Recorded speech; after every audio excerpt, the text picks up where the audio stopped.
everybody, it's 13th Wolfman. Today is day 10 of the 31 Days of Horror. 31 movies, 31 days.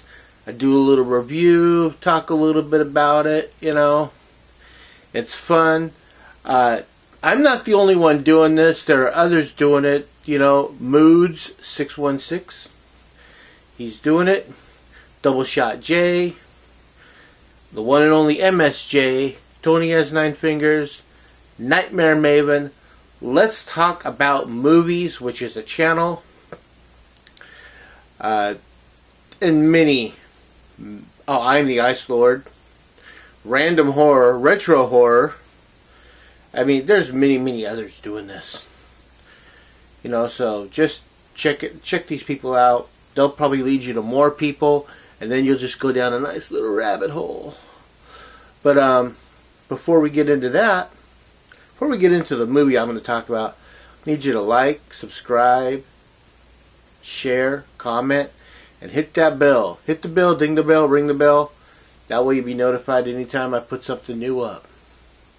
Now, on to the movie. We're gonna start with a little bit of history. In 1984, a movie came out that kind of changed the idea of what to expect. The movie is Gremlins.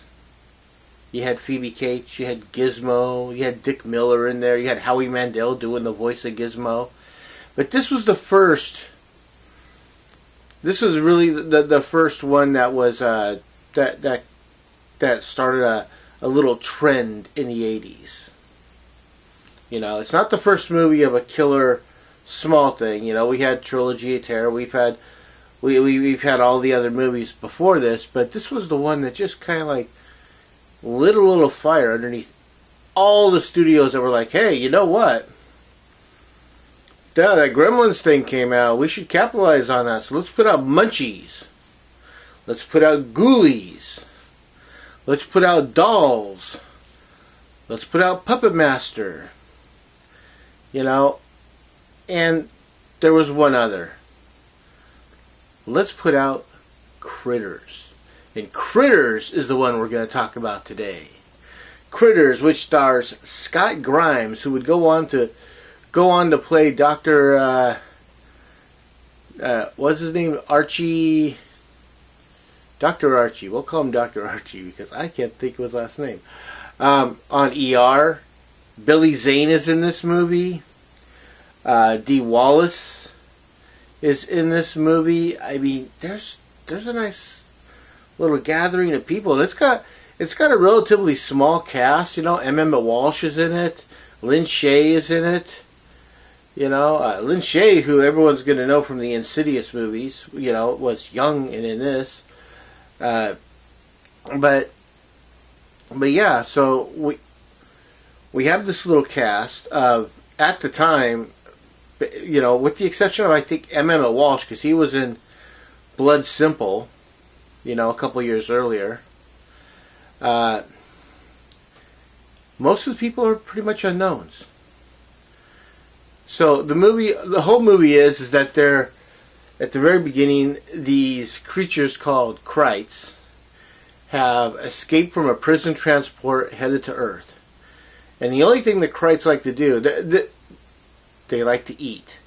I can see this movie being based, or not based, but inspired by the Trouble with Tribbles Star Trek episode. Because in that episode, the Tribbles were little furry things that did nothing but eat, and all they ate was grain. And when they ate grain, they would multiply. So 1 would become 5, would become 45, would become, In this, the Krites eat everything, but they get bigger. They will multiply, but not at the rate of a Tribble. I mean, but the Krites, they're not cute and furry either. They're little rolling porcupines from outer space with like about 7 rows of teeth, and they will eat anything. It's not like they go, oh, well, I just need flesh. No, they will eat the inside of a car just because they want to. They want to chew on something. And So the Krites land in this little town of nowhere, out in the country, on this farm, and cattle's getting slaughtered, cars are getting eaten, stuff like that. And there's two bounty hunters that are out to capture the Krites. And that's what they're called. They're called Krites. They keep on going up to people going, I'm looking for the Krites. And people don't know what a Krite is, And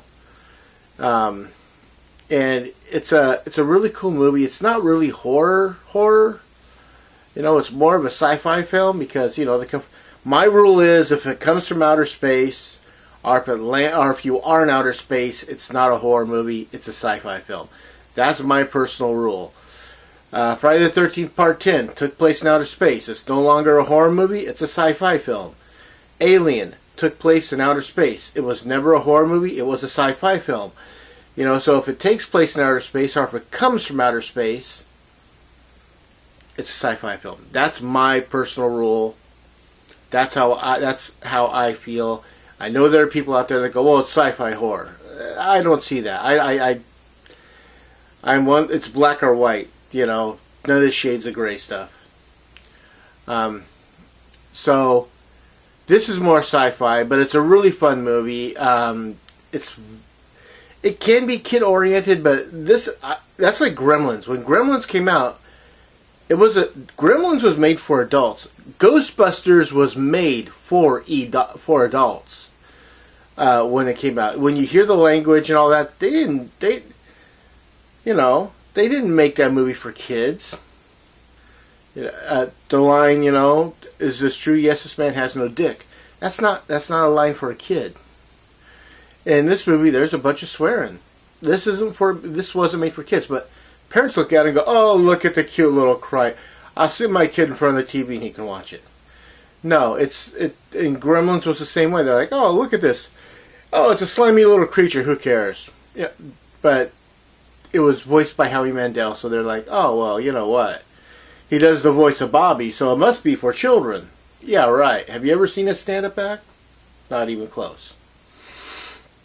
But this, I went off on a tangent. Sorry about that. This isn't it's not a kids movie. It's just a fun sci-fi film that you can kind of enjoy because it's so absurd. Like I said, there are these little rolling porcupines that shoot darts that got some kind of like poison in them, So I say check it out. I enjoyed it. This is definitely a 3 1/4 chainsaws out of 4 because it's such a good time. No nudity, but there is swearing, there is gore, a little bit of gore. You got Billy Zane in this movie. Like I said, Lynn Shay, Dee Wallace. It's got a great cast, so check it out.